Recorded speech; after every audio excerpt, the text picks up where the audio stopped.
Okay, we are back again doing another studio scale build. This time we're doing the Predator Pod. It's called the Predator A Pod. It's also known as the 232 Pod. It's also known as the Prode Droid Pod. Whichever way you want to call it, this is the pod that was seen in the beginning of Empire Strikes Back, launching out of the Star Destroyer that then delivered the Prode Droid to the planet Hoth. And it was an interesting one because I already had almost all the parts for it from the escape pod build. I think I only needed one additional model kit and then some other bits, and some of which I 3D printed because I could not find. I mean, this one part is from a 1/25th scale T34 tank. It's a $200 model kit for this one wheel. I 3D printed it. These are from a Ferrari Lotus 1/12 scale. These are the tires and the rims inside. Another $200 or $100 kit. Couldn't do it. 3D printed them. Everything else, though, is from the original part. So the reason that it's called a 232 is because it uses the 5 main parts of the hull are from a 232 hull tank, whatever this called German vehicle is. It's the 232 version. There's also another version which is shorter, which is what they used for another pod in the movie. This is the one we're building. It uses 5 of these shells that will all go around to make the body. I already pre-drilled one and installed a nut, which I'm going to use to mount this. I'm going to use, again, it's a gimbal, but it's a CCTV camera one, and they all use a 1/4-20 screw on the end of their pieces. So this is a 1/4-20 captive nut, and I already installed it with some epoxy putty over here to hold it in place. So this is all ready to be mounted. This will be hidden, so I don't need to do that side, but we'll see. So over here we have the other parts. These are little domes, Plastruck domes that will go inside here. We have these little pieces that will go on the back. Show where they go. They're over here in the back here. This is going to be the inside of the back to kind of give it some structure and hold on there.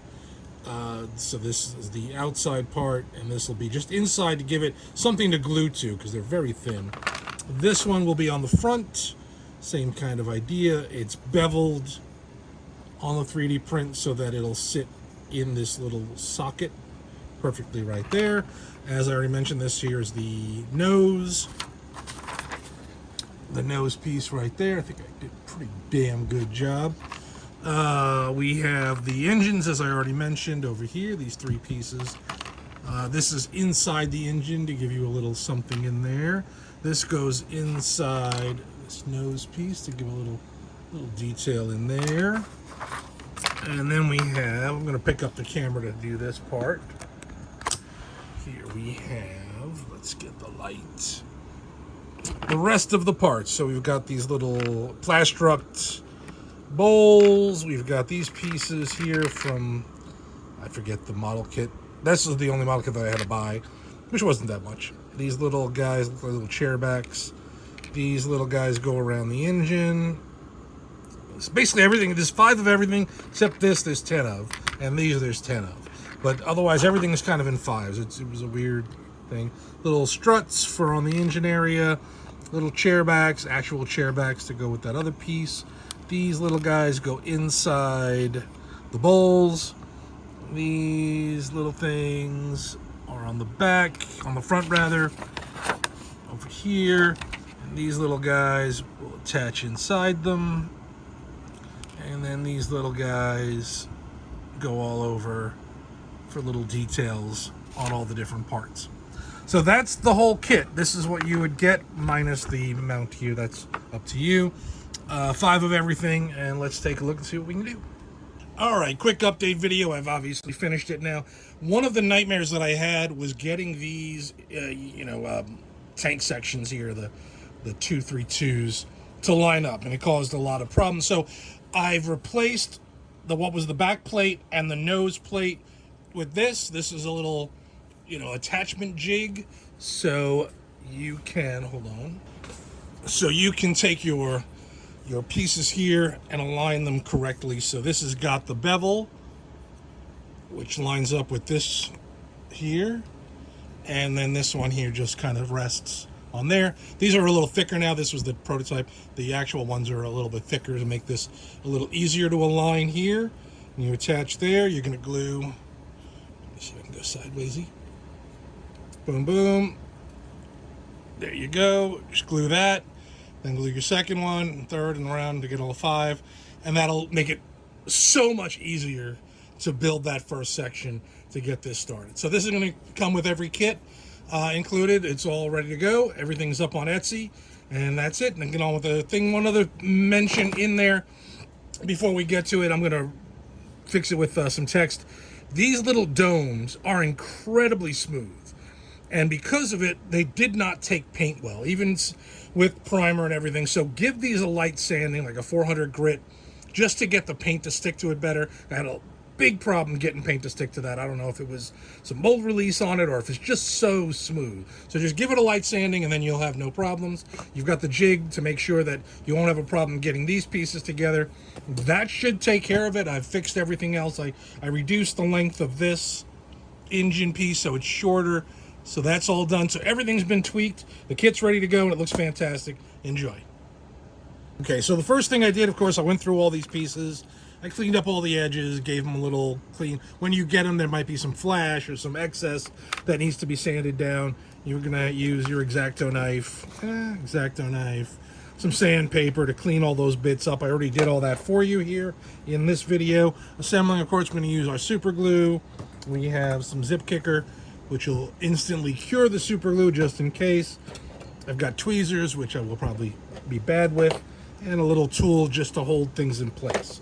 That's what we're going to try for. That's going to be the goal here, is to put this all together as quickly as possible. Then do a quick paint. It's going to be a couple little details, little weird spots here with this little paint weirdness, masking, and a little weathering, and then attach it to the gimbal that'll be here tomorrow, with a base that I'm going to do in like a snow pattern to be like it's just about to land on Hoth.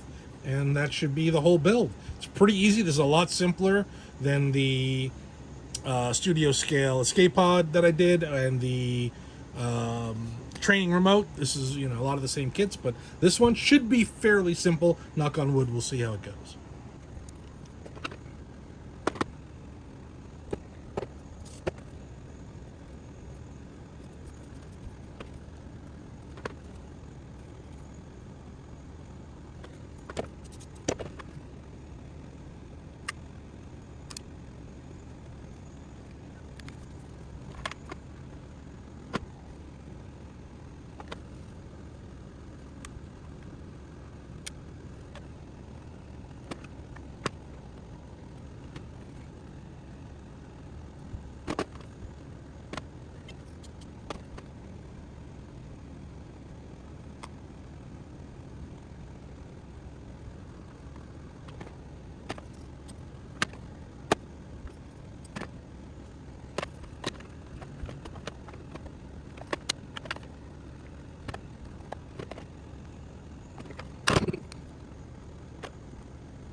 Okay, it took some fight, but I got it in there. It is a tough shape to hold with two hands. You really need a jig or something to make it easier, but it can be done. It's messy.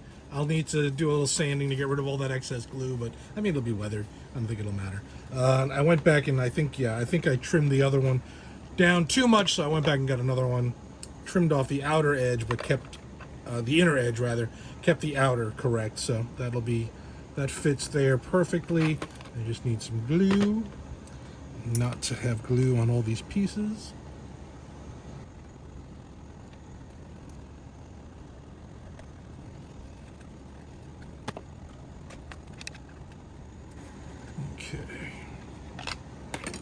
Alright. I'd love to fill this with putty, but there's no way to get your hand in there, so I think it is what it is.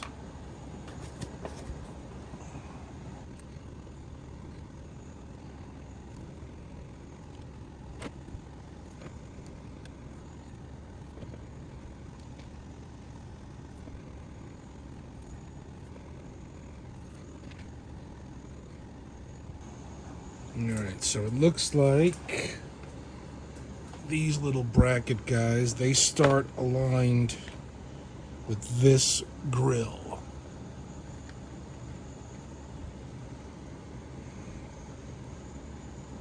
So they won't be all the way to the back. They won't be all, they'll be aligned to here because this part will be under these guys. This guy's going to be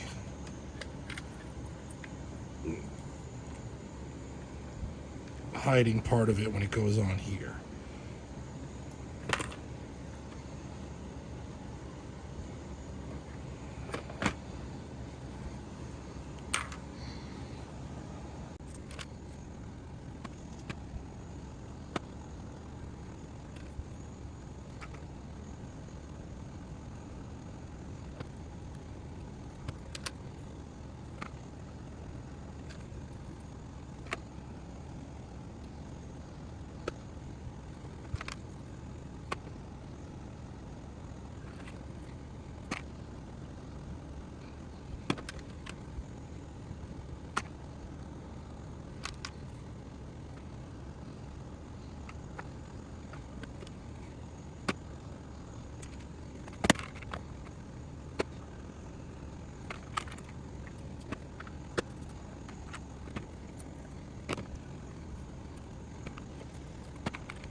And obviously I'm leaving this one empty. You could put little magnets on there and have one that's removable so you can pop it off and display it. I'm not going to bother. I know I'll never take it down and want to see it on all sides.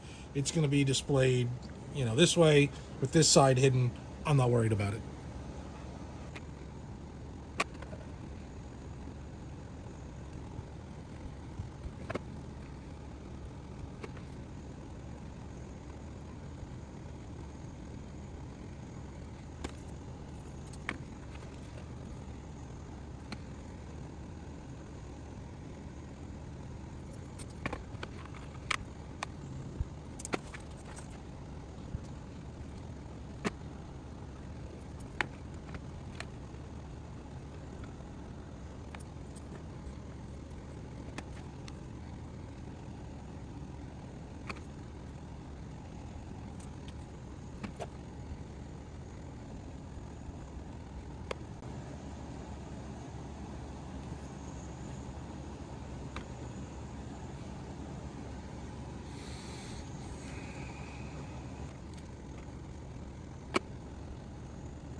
All right, that is the entire build. It's really not complicated. It's not a lot of pieces. Aside from getting these 5 main hull pieces together in that right shape initially, everything else goes together fairly well.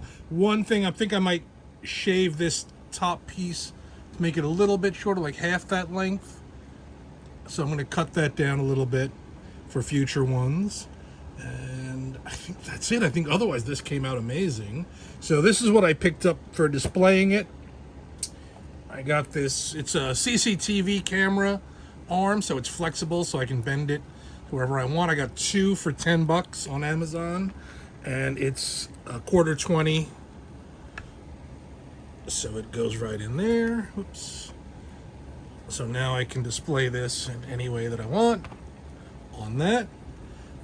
And that will be connected to this. I bought a 3-pack of bases for like $6 on Amazon. These are untreated. They've got nothing on them. The other ones that I got were like trophy displays, so they were all cleaned up and nice and pretty.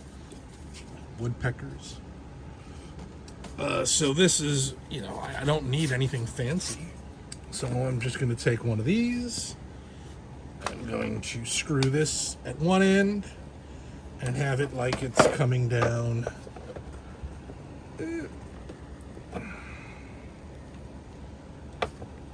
I'm just going to have it like it's coming straight down. I'm going to do a snow thing on here and then have this just like it's going in there. I might have to thicken this depending on the screws that I use to mount it, but since this thing doesn't weigh anything, it should be okay. And so I'm going to detach, set that up. Let's build the base and display, and then we'll start painting. Okay, 3 little screws, a little super glue just in case, and we've got this down here now. I kind of wish it was a little thicker, but I don't think it's going to matter. If worse comes to worse, I can always mount it onto something else for the display.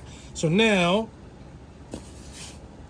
layer of the cement scenery stuff to get a snow scene going on here with some little drifts and whatnot. And this guy going inside to go get painted. Do a primer and then try and figure out that gray. Then mask and then do the black. And then some detailing and weathering.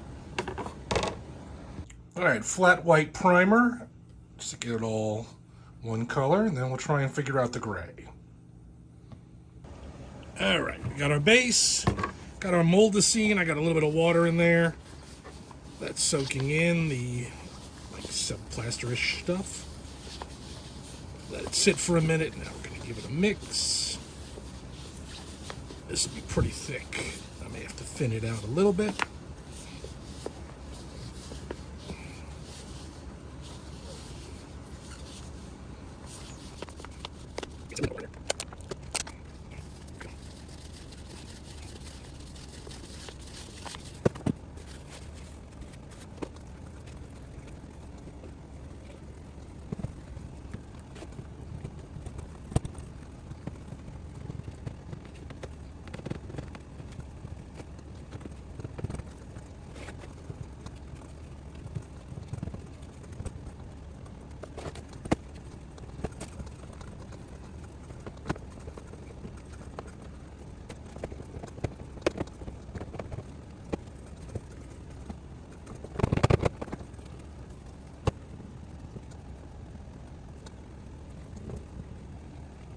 Yeah, if I wanted to go crazy, I could probably add in little Wampa tracks or Tauntaun tracks or something. But I think I'm going to leave it like this. Just try and get a little smoother. Let this dry for a little bit.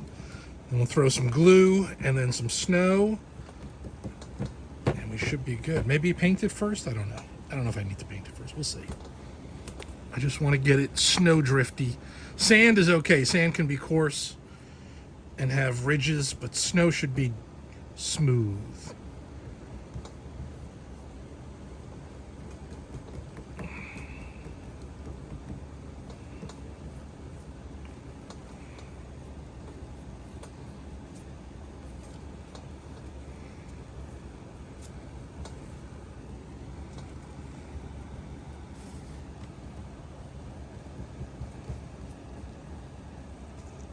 All right, I went over it with gray, light gray.